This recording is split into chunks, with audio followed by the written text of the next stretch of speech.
اور کیا تمہیں موسیٰ کے حال کی خبر ملی ہے؟ جب انہوں نے آگ دیکھی تو اپنے گھر والوں سے کہا کہ تم یہاں ٹھہرو، میں نے آگ دیکھی ہے، میں وہاں جاتا ہوں، شاید اس میں سے میں تمہارے پاس انگارہ لاؤں یا آگ کے مقام سے اپنا رستہ معلوم کر سکوں۔ پھر جب وہ وہاں پہنچے تو آواز آئی کہ اے موسیٰ، میں تو تمہارا پروردگار ہوں، تو اپنے جوتے اتار دو، تم یہاں پاک میدان یعنی طویٰ میں ہو، اور میں نے تم کو منتخب کر لیا ہے، تو جو حکم دیا جائے اسے سنو،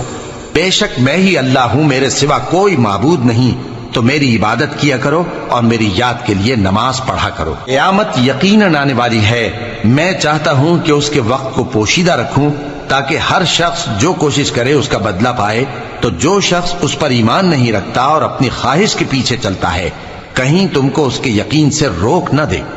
تو اس صورت میں تم ہلاک ہو جاؤ۔